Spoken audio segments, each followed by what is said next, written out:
Welcome to the On-Premise IT Podcast, the only show that dares to be both on topic or on premise, and sometimes on location or on premises. Each time we meet, we bring together a group of IT experts to discuss a single idea. On today's episode, which is sponsored by NetApp, we'll be discussing the, evolving cloud, the evolution of the trip to the cloud. Before we begin, let's meet who's on the panel today. Hi, I'm Joey D'Antoni. I'm Principal Consultant at D'Antoni and Associates Consulting, and I do a lot of work with cloud and data systems. Hello, I'm Max Mortillaro. I'm a co-owner of Tech Unplugged, and I'm a storage analyst for GigaOM. Hi, I'm Jeff Baxter. I am a Senior Director of Product Marketing at NetApp. And I am Stephen Foskett. I am publisher of Gestalt IT and organizer of the Tech Field Day events and, host of this podcast. So thank you guys all for joining us. We all tuned in for the NetApp Insight keynote. We also tuned in for the special Journey to the Multi-Cloud event that we did as a Cloud Field Day exclusive with NetApp recently. And one of the things that occurred to us during that, and actually this is a quote from the keynote, is that the initial journey to the cloud is over. In other words, the applications and companies and so on that were headed to the cloud, they've figured it out, and now we're sort of finding our way, I guess, in the next phase of implementation. Or do I have that wrong? Jeff, is that what they meant? That's kind of what it sounded like. Yeah, no, I think you captured it very well. We were, I think, and I'll say this deliberately, attempting to be a little provocative, right? In sometimes we see a lot of companies out there talking about, have you checked out this new thing called cloud? And I think it makes anyone who's been in IT for any period of time sort of laugh, because it's not like the cloud is a new concept, right? You go back, cloud started decades ago. And the reality is, although there's always this bell curve of customers as to where they are in that journey to cloud, there are very few customers who haven't at least used cloud in some sense, whether it's just using a SaaS application. I mean, if you're on Office 365, you're on cloud, right? That might be the easiest step for a lot of companies. But most everyone's sort of initial journey, at least for any enterprise of scale, to the cloud is over. And now it's about, what do you do when you get there? I think that's really what we meant when we were sort of putting that statement out in the ether. Yeah, I think that's what we see with our customers too. Like I would say largely the companies that are not in the cloud now that we've seen as clients either aren't moving in the cloud because they have hardware and storage or software requirements that aren't well suited to the cloud, or they think they can do it more cost effectively, or it's just smaller firms that don't necessarily have the IT staff to execute a cloud migration by themselves, and they'll stay in a colo or even just a hosted environment for long term. I think what we see with our other customers is just them evolving into higher levels of maturity as they move further into their cloud journey. That's really interesting, because my experience has been very different working with some large enterprises. I think there's some truth in what you've both been saying, because we see some functions, some specific use cases. I think Office 365, maybe even Azure Active Directory is one of those that we see often. There are some core functions that, for whatever reason, are much better to run in the cloud. But then we see that there is a very, very broad landscape of applications which are still remaining on premises. And for whatever reason, it may be cost, it may be simply because the organization may be siloed, or because there is just not enough trust, or because it's been running that way and we don't want to touch it, we don't want to break something. There's this kind of mentality which is much more conservative. And of course, I'm looking more at at my side of the pond, which is in Europe. So maybe the way you see things in the US is a bit different here from that as well.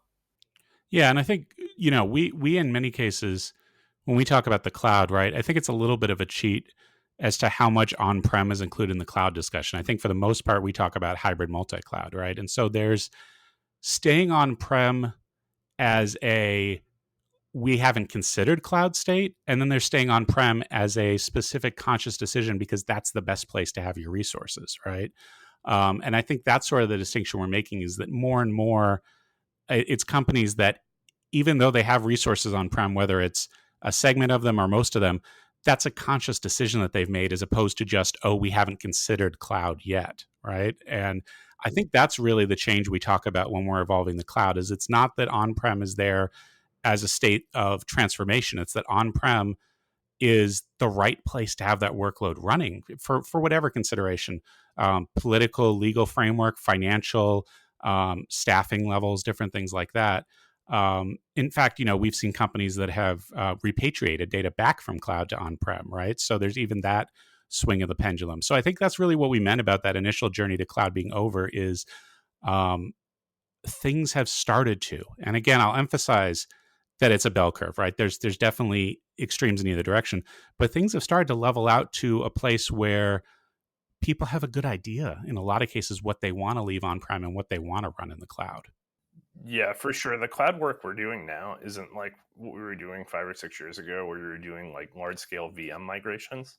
It's doing things like helping customers kind of optimize their cloud estate, lower cost or optimize architectures, or even in some cases moving from an IaaS architecture into more PaaS architectures. And obviously those don't work for every application, but sometimes they do.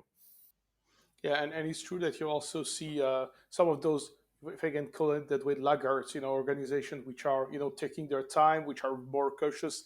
They are still, as you say, they are evaluating, they're running, assessments on their estates, which are sometimes very broad to understand what is going to remain on premises versus what is going to be migrated to the cloud. But it's true that it is being considered in every discussion now. What are we going to do with this application? Do we run it in the cloud? Are we going to consume it as SaaS? Do we keep it on-prem? That's inevitable now. I find sometimes we've run into a couple of times with small customers where they really, really should have been using a SaaS product. And I think in 2 cases, it was around various flavors of CRM. And they decided they needed their own custom CRM solution. And they don't have like a development staff. They have some outsourced developers, and it never goes well compared to just using a SaaS product. One of the things that we've seen that was interesting, one of the studies that I thought that was really interesting was that the number of customers who are going to be on 3 or more public clouds plus on-prem is going to double over the next 3 years. So it's kind of this optimization, as you said, or deepening of use of cloud. It's not, are we going to use the cloud or not? It's, how do we optimize our use of cloud? What are the right clouds to live on, right? A lot of people may have tiptoed into their first cloud provider of choice either because they were wooed by all the amazing tools on AWS, or they really want to move AD into the cloud on Azure and use Office 365, or they saw these tremendous AI toolkits on Google Cloud, or any of the above, right? And I'm generalizing. And now they're starting to realize, hey, this cloud's great for this cloud's great for this, and this really does belong still on-prem, right? And it's that when we talk about the evolved cloud or the evolution of cloud, that's really what we're talking about. Is it's this deepening of, it's not a binary yes, no cloud, click one sort of option, right? It's about, how do I operate in this new hybrid multi-cloud landscape? Yeah, that's true. And one of the things which is often, because we've been talking about applications so far, but the main driver, I mean, at least in what I see, is the data that you have, right? You have some data types, some kind of data sensitivity, some regulations may force you to keep data on premises simply because you don't have a cloud option which allows you to do that. I think it's getting rarer and rarer, right? But that's one of the drivers as well. So you need to think well about where you're placing your data, how big it is, whether it makes sense to put it in the cloud, because at some point you may need to pull it back, and that costs you money as well. Yeah, I had a gentleman. I was on an Ask the Experts panel in Microsoft Ignite recently, and a gentleman asked me about migrating a 250 terabyte Oracle database into his first question was about migrating into a PaaS service, and I'm like, there's no PaaS service that can deal with a 250 terabyte database. But yeah, some those kinds of things are really, really challenging. It seems to me that as amazing as it sounds, considering that this is still all fairly new, a lot of professionals, cloud architects, IT architects, CTO, CIO kind of people, they're starting to get their heads around this thing, and they're starting to realize that some applications want to be in the cloud and some applications don't. And it makes sense for some, and they're starting to kind of realize what these systems can do. At the same time, I think we're also starting to get some technology in the cloud that it makes things more practical. I don't want to say makes things possible, but makes it more practical to run in the cloud or on premises, sort of transparently, depending on what choice you're going to make. So let's talk a little bit about those sort of technological aspects of it. Because at the end of the day, I mean, the cloud is still servers and storage and networks like it always was, but it was very different and kind of out of reach. It was more developer centric, but now I think it's getting more IT friendly. Is that right? Yeah, I'd say so. And I work with database servers a lot, so we're the people who consume all the I/O. Sorry, but you can get, yeah, for years you've been able to get servers with in the cloud with for probably 3 to 4 years. You've been able to get servers with multiple terabytes of RAM. Uh, I think the biggest in Azure and in AWS right now has about 12 terabytes, but even those servers are limited to like 80,000 IOPS at probably five. Like if the storage is optimized correctly, you're going to see like 5 to 10 milliseconds of latency, which isn't bad. Like a lot of on-prem workloads would be happy to have those kinds of numbers, but at the same time there are a lot of workloads, modern workloads that are doing millions of transactions per second that would like to see like less than 1 millisecond latency, or really less than 5, or even things like SAP HANA. Those are those kinds of workloads that just really push IO. And typically the two problems we see in the cloud are just not having enough IOPS available to a given VM, or not having enough storage bandwidth available for those larger block sizes that like read ahead workloads on databases can do. Yeah, I don't want to skip into a sales pitch, so I won't, but I will say I do think that's one of the reasons why NetApp has looked to put our storage on the cloud, because it's not for lack of there being storage options on the cloud, right? Every hyperscaler has its native storage options that we work with.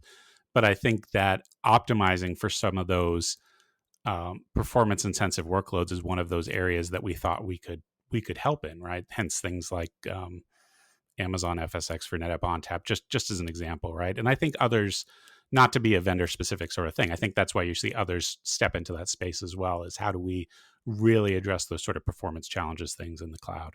Yeah, and just to follow on like the technical side of that, uh, I think all the vendors have VMs, and I don't want to speculate as to what NetApp's building their solution on, but all of the cloud vendors have VMs that have a lot of NVMe storage available to them, and it's really fast and really low latency.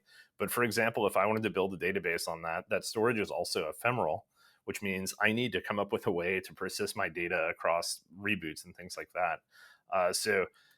And I know, besides storage vendors, I know of one database as a service vendor who operates in multiple clouds, who built their service on that type of storage as well, because it's pretty much the fastest storage you can get in the cloud, because it is local and much lower latency and has higher bandwidth to it. And the other thing as well is that you may have some applications which are running in a given cloud, some others are running on another cloud. You may have applications which are on premises. You may want to replicate data from on-prem to the cloud, or you may want to replicate from one cloud to the other, because you may want whatever level of redundancy, especially if your application is highly critical. Maybe you want to have some ways of protecting against a failure, especially if you're putting everything in US East 1 in AWS. But you kind of need a kind of a common language, a common framework, a common way of moving the data, right? So I think it's really important there that you use the same tools so that you're not introducing another layer of complexity. If you want to copy data from one place to the other, etc., I think it's really important there that you can streamline your operations as much as possible in a transparent way, without having to adapt and kind of create some custom code or custom whatever functions to move data from one place to the other. And this will lead into your sales point, Jeff. I think one of the challenges of that, as organizations go multi-cloud, there are like three main challenges, in my opinion. And they're all rolled up into one challenge, which is staffing, right? Like, it's getting the right people. VMs, for the most part, are VMs. Like, it's pretty easy to have VMs, or you can even use VMware and they'll abstract that layer for you too. But storage and networking and security are very different on those clouds. And like how you configure storage, like there are some specific things you do in Azure to pull the IOPS that you don't necessarily have to do with the way EBS volumes are in Amazon. So like, I think having to have that knowledge is a real challenge. And having engineering staff that can do that is also a challenge that the biggest challenge that organizations face, because there still is a talent gap there. Yeah, I think when we look at, from a NetApp perspective of having our storage available on all the clouds, and we've actually embraced two directions, one available in the marketplace and now available as sort of first-party native services from Amazon and Azure and Google. It was really from two perspectives. One was, can we solve for perhaps a performance challenge on each one of those? And we kind of talked about that briefly. And the other was for, companies that truly are going to go multi-cloud, can we simplify things, right? So can we make it so it's a learn once, deploy many sort of situation, so that if you have, if you've chosen to use ONTAP and NetApp products, and I'm not getting into a competitive situation, but if you've chosen those, then wouldn't it be cool if once you learn it on prem, you can use the same exact thing on Amazon, Azure, and Google, and it cuts down on that sort of complexity, right? Any storage OS by definition is going to be, any fully featured storage OS is going to have some complexity to it, but once you master it, you shouldn't have to remaster it in each new cloud you're on. And that was really the goal. And also, one of the things I think that's key to having NetApp available natively in all the major clouds as well as on premises is that you can basically use all the same storage services. And I think that's a big gap that has been present in a lot of cloud solutions as well, is that the sort of the fundamental services that people expect in enterprise storage just weren't part of the clouds. But of course, that's changing, and there are more and more companies offering advanced storage services. But I think that there's a real attraction to having exactly the same services available across multiple clouds. Though I'm not sure that the whole multi-cloud bandwagon is maybe all that it's cracked up to be, but it does seem like there's at least some interest in multi-cloud and some interest in overlays and some interest in having the same services in different places. And storage can make that happen by allowing you to move data and to access the same sort of fundamental underlying processes, depending or regardless of which cloud you are using, right? I think that's why you've seen NetApp make a big bet. We announced Blue XP, which is our hybrid multi-cloud offering. And that was our big bet, that people are going to want this sort of unified control plane for storage and data management across multiple different clouds. Now, at the same point, I think we've also acknowledged that there's going to be people who just want to manage within the constructs of their cloud, right? So one of the cool things we've done is, say you have ONTAP storage on AWS, right? You can manage it directly through the AWS console. In fact, it's an actual Amazon product. It's not even our product, right? Amazon FSx for NetApp ONTAP is an Amazon product. You can manage it entirely through their portal. But then if you move over to Blue XP, if you provision a new volume out through the Amazon console, and you go into Blue XP, it shows up there too, right? So one of the key things for us is not trying to be monopolistic about it. We're not saying if you choose to use Blue XP, that is all you can use. We're the one ring to rule them all sort of thing, right? We're acknowledging that some people are going to want to do operations directly within their cloud of choice, and we welcome that. Other people are going to want to have the hybrid multi-cloud view, and both are right. The key then is to allow unified visibility through either portal. Now, what's not going to happen, I'm going to guess, I'm not going to speak for them, but I don't think you're going to have any of the cloud vendors say, okay, here, we're going to let you have visibility to all the other clouds and manage them, right? That just doesn't seem like it's in character per se. But for us, it's perfectly within character. Go ahead. And I think Amazon has something like this too, but I'm a little more familiar with Azure. You do have the ability where you can install an agent on your virtual machines and then have them managed back through the other cloud. And I could see them doing something like that. But when you're dealing with a primitive like storage, you're not going to be able to see that probably. Yeah, and I don't want to speak for them, but it makes sense to me at least. Yeah, and it's true.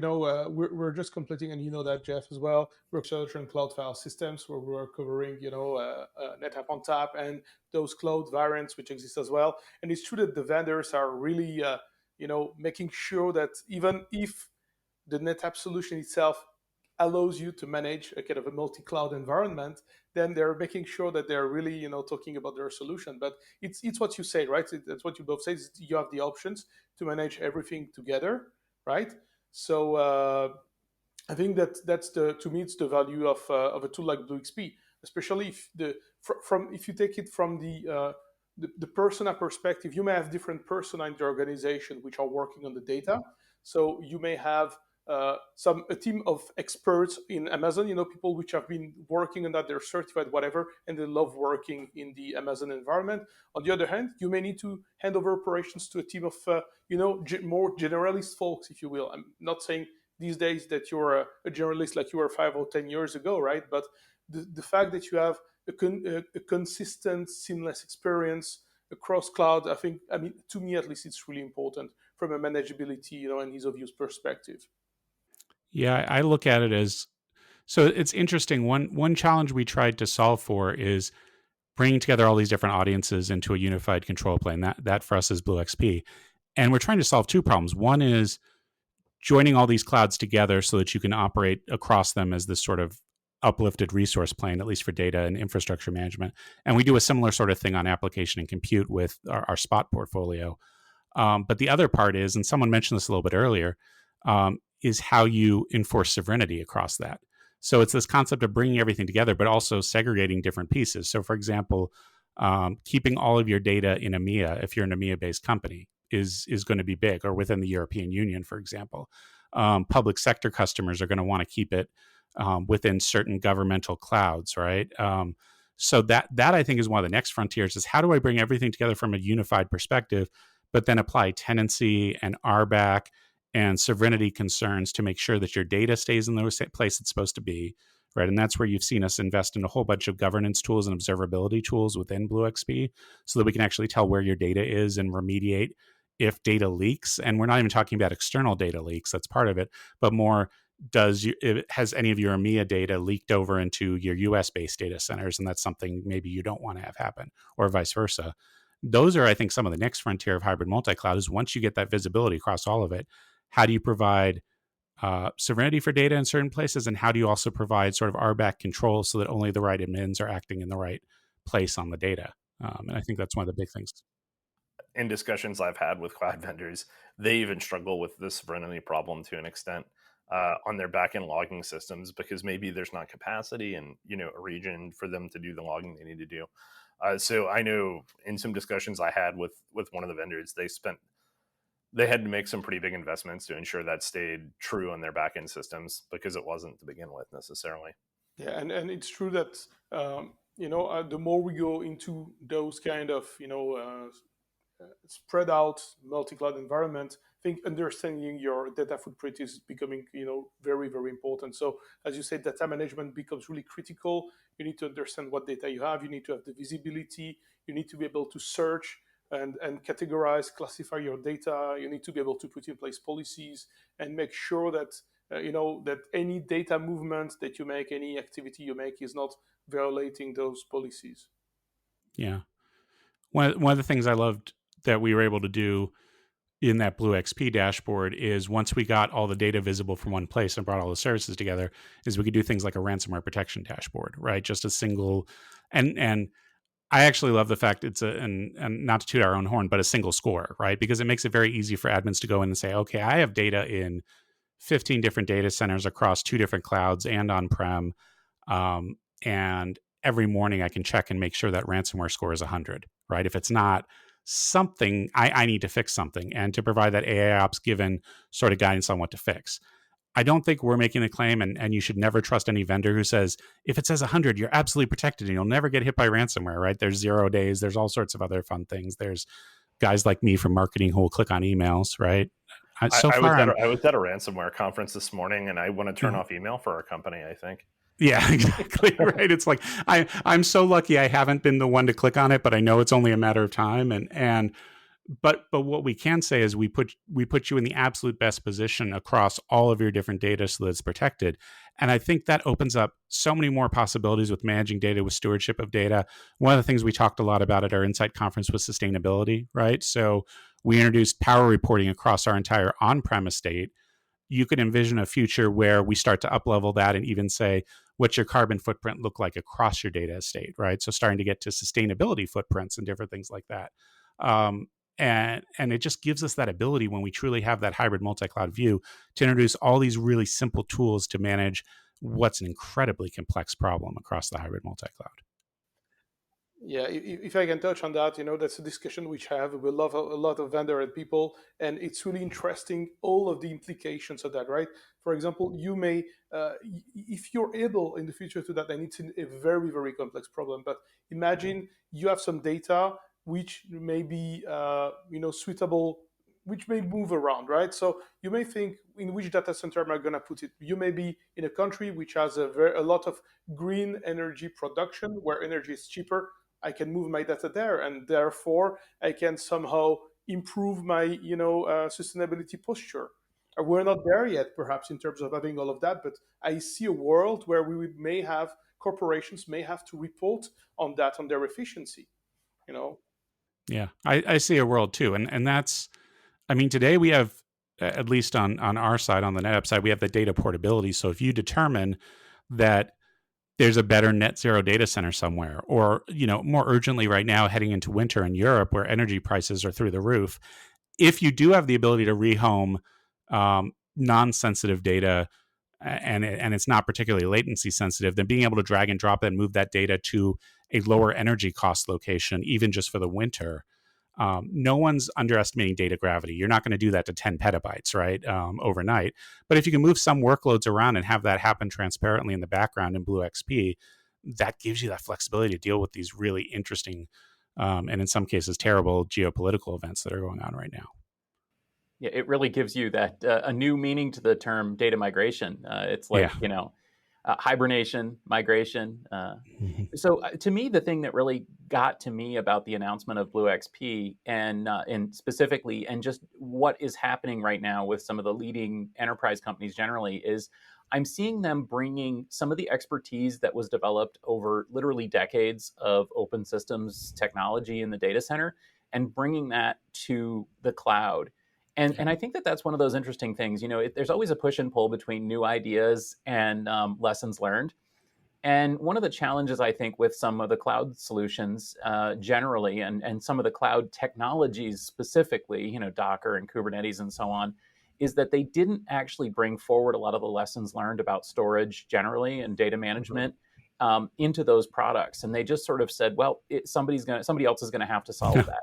And so I'm really glad to see enterprise companies that are saying, you know what, let's bring, in a way, XP expertise. Let's bring expertise into the cloud for the enterprise, not just technology, not just blocks and files. Let's figure out how we're supposed to be managing things, how we're supposed to be monitoring and operating them.